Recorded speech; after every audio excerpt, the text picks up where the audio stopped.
इंदौर से एक बड़ी खबर आपको बता दें, इंदौर की लापता श्रद्धा तिवारी मिल गई है। शादी करके पति के साथ थाने वो पहुंची। आपको बता दें कि 7 दिनों से पुलिस उसकी तलाश कर रही थी।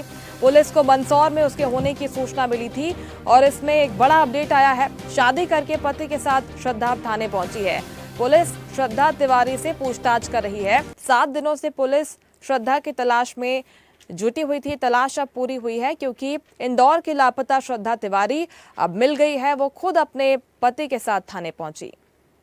और इस खबर पर ज्यादा जानकारी के साथ इंदौर से संवाददाता देवेंद्र जायसवाल फोन लाइन पर हमारे साथ जुड़ गए हैं। देवेंद्र, लगातार 7 दिनों से श्रद्धा तिवारी की तलाश की जा रही थी। वो खुद ही अपने पति के साथ थाने पहुंच गई है। पूछताछ हुई है, उससे क्या जानकारी मिली है पूछताछ में अभी तक? जी मुस्कान, बिल्कुल ये पिछले 7 दिन से जो है यहाँ पर एक बड़ा ही घटनाक्रम चल रहा था जिसमें पुलिस भी परेशान थी और श्रद्धा के परिजन भी परेशान थे। लेकिन आज जो है श्रद्धा अपने पति के साथ थाने पहुंची और उसने कहा है कि उसने अपनी मर्जी से उसके साथ शादी कर ली है।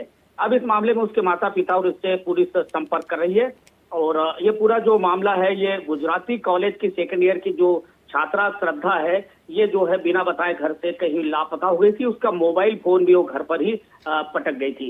इसके बाद जो है उसके परिजन कई प्रकार के जो है टोने टोटके भी कर रहे थे। उन्होंने वो घर के सामने उल्टी तस्वीर भी टांग दी थी ताकि श्रद्धा का पता लग जाए और उन्होंने 51,000 रुपए इनाम की घोषणा कर दी थी कि अगर उसका कोई भी जानकारी देगा तो उसे 51,000 रुपए देंगे।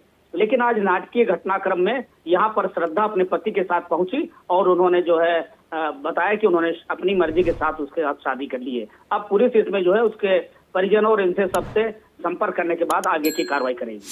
बिल्कुल देवेंद्र, लेकिन जब से श्रद्धा गायब हुई थी तब से कहा जा रहा था कि परिजनों ने उससे डांटा था। अपने परिजनों की किसी बात से नाराज होकर वो घर से बाहर चली गई थी। ये तो एक नया ट्विस्ट आ गया है मामले में।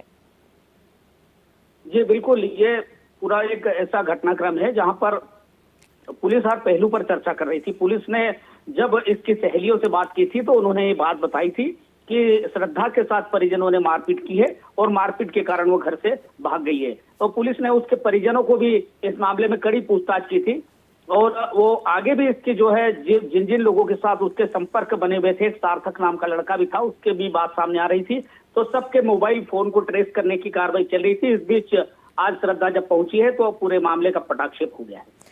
बिल्कुल, निश्चित तौर पर। और श्रद्धा का मोबाइल फोन भी चूंकि वो घर छोड़ गई थी पुलिस के पास है। इन तमाम बिंदुओं के आधार पर अब आगे की जांच की जाएगी। हो सकता है कि आगे भी कुछ खुलासे हो जाएं। फिलहाल बहुत शुक्रिया आपका तमाम जानकारी के लिए देवेंद्र। लेटेस्ट खबरों के लिए लाइक, फॉलो और यूट्यूब पर सब्सक्राइब करें, बेल आइकन दबाएं, साथ ही विजिट करें swedishlive.com पर।